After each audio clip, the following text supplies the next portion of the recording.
Ho dèiem a la presentació dels continguts. M'agrada sempre recordar la presentació dels continguts. Durant anys hem sentit parlar de la regressió dels sediments, dels efectes del canvi climàtic sobre el delta de l'Ebre. Però aquest problema, que afecta directament el nostre territori, ha traspassat fronteres i enguany formarà part d'un dels principals debats internacionals sobre arquitectura, territori i futur del planeta. Darrere este projecte hi ha una arquitecta de Deltebre amb una trajectòria internacional, m'atreviria a dir que excepcional. Ella és Eva Frank, que avui ens acompanya per explicar-nos per què el futur del Delta interessa cada vegada més a tot el món. Eva, molt bon dia, gràcies per participar a l'Aldia Terres de l'Ebre.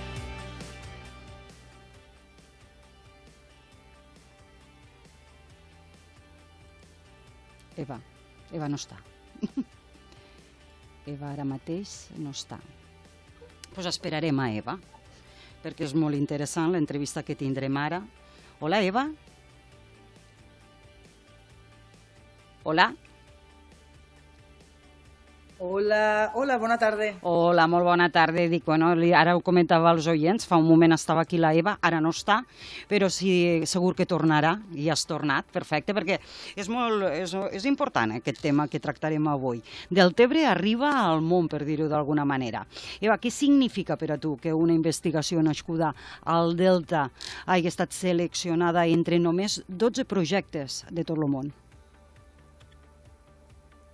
Bueno, jo crec que parlar és un testament a la gran qualitat humana que tenim a les Terres de l'Ebre i crec que també parla del fet de que certes formes d'entendre i de lluitar contra les estructures de poder moltes vegades prenen diferents formes.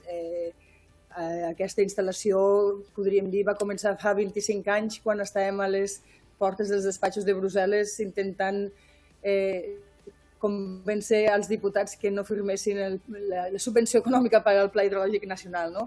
Llavors jo crec que el que vol dir moltíssimes coses. Vol dir que un no ha de perdre mai la il·lusió, la paciència, la intensitat i la lluita. Quan vas saber que, espera't que ho digui bé, monosediment havia estat seleccionat, què vas pensar? Què vas pensar, però des de l'ànima? Bueno, de fet, el projecte va ser seleccionat perquè l'any passat, fa 2 anys, vam guanyar el concurs per a representar Catalunya a la Bienal de Venècia. I com a part d'aquest concurs, nosaltres ja sabíem que seríem un d'aquests 12 seleccionats. Llavors, el concurs era una doble aposta, no? I aquesta aposta que vam fer per al Pavelló de Catalunya a Venècia ja venia amb la càrrega, no? I amb el simbolisme de presentar aquest projecte a la UIA, al Congrés Internacional d'Arquitectes, que aquest any també coincidís amb el que és la capitalitat mundial de l'arquitectura a Barcelona. Molta gent pot pensar que la problemàtica del Delta és un problema local. Aquesta entrevista ens està fent sortir d'aquest paradigma. Per què avui interessa tant a arquitectes com científics com investigadors d'arreu del món? Bueno, quan a vegades la gent pregunta, ets arquitecte? Sí, què fas? I dius, quins tipus d'edificis fas? I dius, no, jo necessàriament no em dedico només a fer edificis o no només a fer construccions, sinó a pensar i repensar com estem construint el món i el planeta. Avui en dia sabem que estem dintre d'una gran crisi climàtica, una crisi energètica, una crisi social, crisis sistèmiques en molts nivells. Hem heretat unes ciutats, unes construccions, unes vivendes que moltes vegades no tenen aquestes problemàtiques al capdavant. No? Quan estem parlant que tenim una gran invasió sobre la soledat i que la gent se senten sols, tant els adolescents com la gent gran, això és un problema social, és un problema polític o també és un problema arquitectònic. Quan parlem de les qüestions ecològiques i de sostenibilitat, l'arquitectura contribueix un 40% a l'emissió de CO2 al planeta. És una qüestió política, és una qüestió senzillament d'ecologia, d'infraestructures, o és una qüestió arquitectònica? I una de les grans realitats és que l'arquitectura com a disciplina és molt ampla en la seva manera d'abarcar i de fer. I aquí en aquest projecte el que estem presentant són 8 històries de reparació contades des de les perspectives de personatges que per nosaltres són molt familiars, des del Musclo Zebra, o l'Adam Preuela, o la Mustela, o el Cirulo.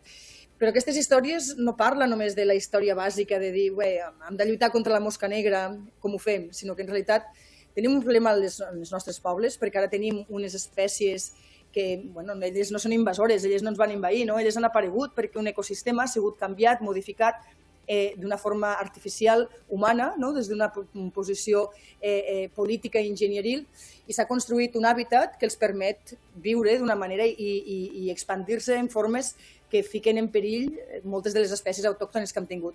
Aquesta construcció i destrucció d'hàbitats no és només una qüestió que se n'ha d'encarregar el Parc Natural, perquè això implica amb moltíssimes altres disciplines. És a dir, estem fent pantans perquè en principi hem decidit que volem tenir aigua per regar camps i per fer desplaçaments hídrics a zones on no tenien històricament aquesta aigua, que ara hi ha una demanda més alta. Bé, aquesta és una decisió política, però aquesta decisió de desplaçament, aquesta construcció infraestructural i aquesta estratègia no s'ha de decidir només dintre d'uns despatxos a nivell estratègic, sinó que això hauria de ser un espai de discussió, un espai de debat, hauria de ser un espai que és debat amb la comunitat afectada, i aquesta construcció de comuns, aquesta construcció d'espais públics, aquesta construcció de visibilitzacions, és una que l'arquitectura sempre ha fet. És a dir, quan construïm ciutats o espai públic, intentem entendre el que és l'esfera pública, això és un exercici que no el podem deixar només a altres disciplines. La societat se n'encarrega molt bé, i la política i l'Estat, de dividir i d'organitzar. Aquests se n'encarreguen de la hídrica i de la gestió de l'aigua. Aquests se n'encarreguen de la producció alimentícia. Aquests se n'encarreguen del control ecològic. Aquests se n'encarreguen de la preservació de la biodiversitat. Aquests se n'encarreguen de fer edificis. I dividint-nos, com diu la frase típica, ens venceran.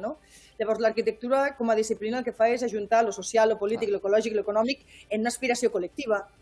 I aquest projecte, Monosediment, el que fa és visibilitzar la violència exercida sobre la llera del riu Ebre, que han fet ha sigut analitzar 8 dels més de 100 obstacles que el riu es troba al llarg del seu curs, representant el que és la colmatació i la saturació d'alguns d'aquests pantans en relació als sediments que han anat apareixent i que en realitat fan que molts d'aquests pantans ja siguin obsolets com a formes de generació d'energia o com a producció de reserves d'aigua, però a més el que comencem és a comptar totes les conseqüències sistèmiques que han sorgit a partir d'aquestes interrupcions d'espais, de territoris naturals, que tenen implicacions no només amb la biologia, amb l'ecologia, sinó que també ens arriba als humans. És a dir, avui en dia el que estem parlant és que l'arquitectura, hem de parlar d'una arquitectura més que humana, no només una arquitectura per als humans, sinó una arquitectura per als humans i més, perquè en realitat estem tots relacionats.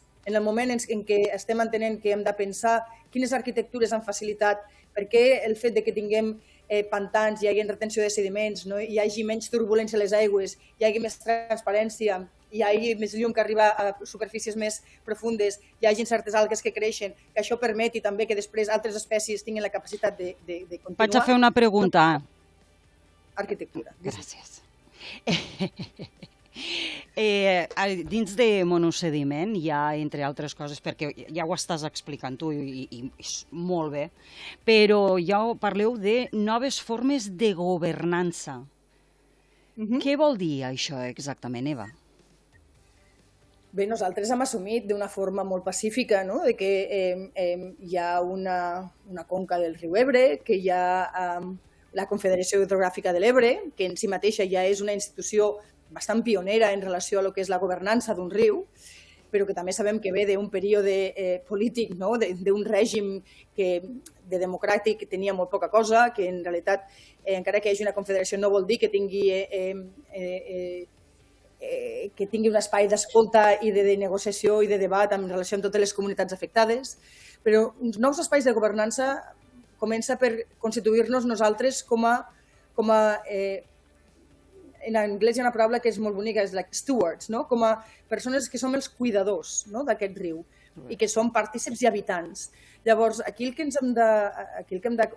estat fent durant molts anys hem estat reivindicant de que l'aigua no la podem treure del riu, que hi ha uns drets riberencs, que el riu té drets, que el riu en si mateix hauria de tenir una capacitat de defensar-se i d'explicar-se davant dels agents tant polítics com econòmics que estan constantment intentant treure-li i transformar-lo i deformar-lo.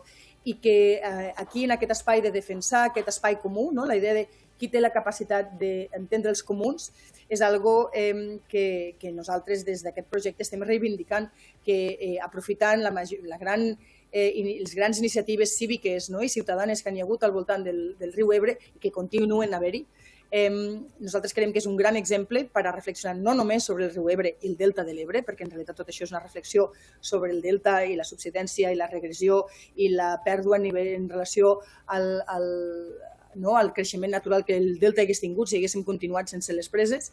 Us heu pogut fer una idea? Us heu pogut fer una idea real de com hagués estat, com s'hagués construït, ja que parlem d'arquitectura, el delta si no haguessin existit les preses? Bueno, tenim tenim molts de números i hem estat treballant amb experts i amb moltes dades. Hi ha moltes dades, però totes són estimacions del que és la colmatació i els sediments que s'han anat acumulant al llarg de tota la llera del riu Ebre. I estem parlant de milions d'hectòmetres cúbics de terra, no? De sediments, de pedres, de residus. Llavors, nosaltres fer simulacions, de fet, estem també treballant, és a dir, hem estat parlant molt amb el Carles Ibáñez, no, de l'Eurecat, però amb un altre projecte que estic fent, estem treballant amb l'ICH, que és l'Institut Cantàbric d'Hidrologia, que se n'encarreguen de previsualitzar moltes d'aquestes dinàmiques de sediments i de fluids en espais costers. I no hem intentat fer aquesta visualització perquè tampoc creiem que serveix de res en aquest moment. És a dir, el que ara necessitem és una presa en consciència de tota la ciutadania, no només dels habitants de la llera de l'Ebre o del delta de l'Ebre, que aquest és un problema sistèmic, ecosocial, transversal, que no podem deixar que continuï, no? Que s'ha de fer alguna cosa, que quan parlem dels rius hem de parlar també dels sediments i que fer arquitectura de futurs és pensar i parlar amb aquests sediments. I també s'han de cuidar i també s'han de netejar, no? I també hem d'entendre les toxicitats i les formes de remediació i de cura que hem de fer en relació a aquestes noves matèries de construcció territorial. Però sí que el que sabem és que hi ha un deute històric d'aquestes preses en relació al riu i a la desembocadura i al mar, no? I que podem parlar-ho des de qüestions polítiques municipals, no? Que si és del Tebre, Sant Jaume, Amposta, que se'ls deu, no? Una terra, però molt més enllà d'això és un ecosistema que està sent constantment ficat en perill i que aquí hauríem de fer una aposta seriosa de demanar que aquest deute històric de sediments es retornés. Mira, després també, i relacionant una cosa amb l'altra, perquè és que clar, parlar amb tu és com parlar en un món. Eva, també presentes un projecte molt relacionat en un element que crec que també és molt identitari del delta de l'Ebre, que són les coeteres, unes construccions que també parlen per si soles. Per què? Perquè, de fet, les coeteres també ens ajuden a parlar sobre qüestions de governança, no?